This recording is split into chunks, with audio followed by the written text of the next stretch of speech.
if there was a big storm surge coming, if you live in a low-lying area, you got to get out. We have some low-lying areas. We have to even think about getting out of low-lying areas that are on the opposite side of the dike too. The dike shouldn't be seen as this impenetrable barrier. And the other thing is, what do you do when you have a few days of power without power? The last couple of hurricanes we've had, Gloria and Bob, both resulted in days of power loss, and so we've got to be thinking along those lines as well. So the city's website has a bunch of storm preparation lists that you can go through and just see whether you're on top of things. If one of these storms comes, we'd be reminding people pretty frequently to get it on their radar screen. But this past week is just a reminder that that threat is there. This is our city is oriented in a way and is geographically positioned that we have to be mindful of this stuff. So we have two new police officers, David Rose Jr. and Nathan Pimentel. Are we going to keep growing? Yeah. Are we what do you think? What's the appropriate size of the police force? Well, we're going to keep. We have to replace police officers who are retiring. We have right now, I don't know the exact number. We've been slightly over 250 officers of late, which is down from what it was a few years ago. Not much. Going back pre-2008, we're closer to 300. I think it'll be difficult to get back up to that number.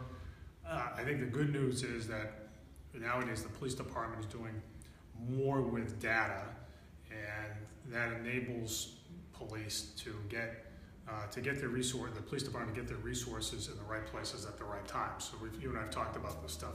If the data is showing that there's been a convenience store in a particular neighborhood robbed on Friday nights at 10 o'clock, that there may be another one around there. So you put more police officers in that general area to deal with it. Well, that's therein lies the need for using data. You don't need as large of a police department to pull that off.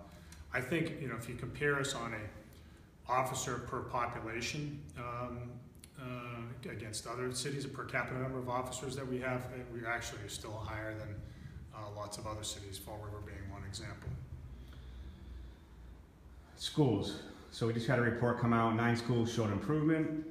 We were at Brooks when you showed off I think from level 3 to level 1, right? So how are we doing overall, and how's the high school doing? I think people want to know. The high school is important. So. Yeah, great question. So I think what the scores showed is some really good improvement in the elementary schools. The elementary schools in New Bedford are in a very different place than they were a couple of years ago. We're seeing some real growth there, a real change in practice. Kids are learning more. There's no doubt about it. There are a couple of exceptions. A couple of schools, Hayden McFadden is an example of this, where they're struggling with some of the demographic challenges in that particular part of town, and they'll get back on their feet, but it's just a little slower. But by and large, the elementary schools are really moving ahead.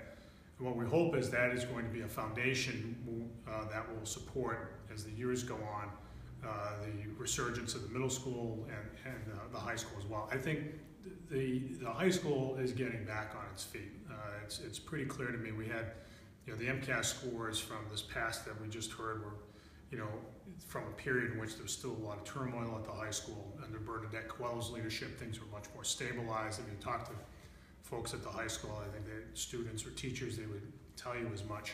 So I see that. I see that the high school taking care of itself. That's going to move ahead. The kids who are high achieving are still getting into the best colleges in America, and now the rest of the school is starting to gain traction. The toughest part is the middle schools. I mean, I think what we tried to do in the last year, what the superintendent tried to do, is fix the discipline problems. We had a number of problems in Keith last year, and that's the starting point for everything. You have to establish order in schools before you can really start to implement programmatic changes, because those things, if kids are carrying on and disrupting classrooms, nobody's going to learn. So that has been step one. Middle schools, in general, are harder nut to crack, just because, as we all know, it's a transition point in life. Adolescence comes with its complications, and so there are lots of middle schools that are struggling around the state. Be that as it may, there's a concerted effort now to move our middle schools ahead, because I think to the extent that the middle schools don't perform it ends up being a drag on the high school, and we don't want that to happen. So synthetic marijuana. So we originally, about a month or two ago, you had the city council do a vote. I know the public health is having a new ordinance on that, or some kind of rules on that. But we got a lot of people in there saying it's still being sold. How could people, if they find it being sold, report? What should they do? Call police or what? Call the police or call the health department. We'd love to know. If you see it out there, especially call I think the health department is probably the most direct route, but call the police department as well, whatever's easiest for you. But we do want to know that. We don't want this stuff being sold. We've targeted the sale of synthetic marijuana as a public health risk.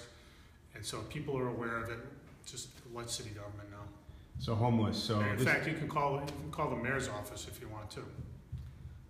This winter is going to be different than the past winters, so there's a lot of changes. Can you talk about the winter preparedness for the homeless this winter? Well, so this winter will be the first one in which we'll have available the new homeless shelter on Division Street, which will be, available, which is open. It's up and running now, and so we don't believe that there will be, we'll have some of the same issues we've had in the past with funding the emergency shelter. I mean, people need to understand is that, that shelter is there, and we've had in the past times when, people have said, you don't have the emergency shelter open, and in fact, we've had it open, and there have been available beds. So, we need to get the word out about it, and so I think obviously this interview is one way to do it.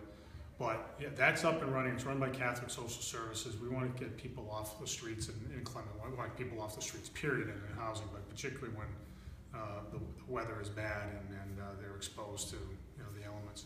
Okay, so the last question, which is an important topic, early voting. This is the first time Massachusetts has implemented that. Can you talk about it for the city? Yeah, so it starts in the city October 24th, and there will be 3 places. So City Hall during normal business hours will have it available.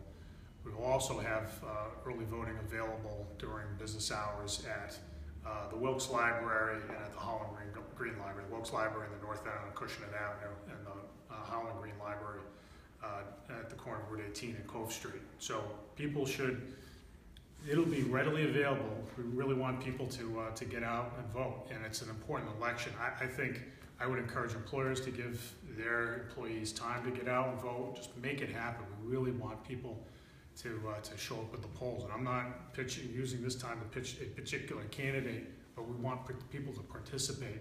And for lots of reasons, because it's a good thing in and of itself, but the greater the voter turnout in New Bedford, the more that folks at the state level and folks at the federal level have to pay attention to New Bedford.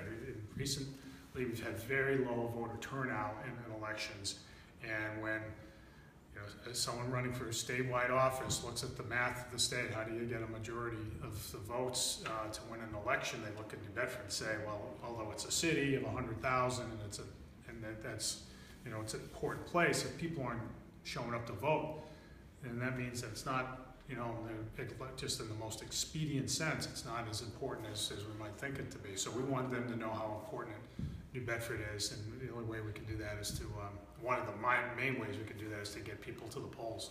And we have 4 ballot questions: legalizing marijuana, more charter schools. Those are important topics. All that stuff, and there are down ballot races. There are lots of reasons to go. Obviously, it's a very important presidential race. I mean, everybody's aware of that. You have to be living on the moon not to know what's going on with that. So, yeah, we should get people.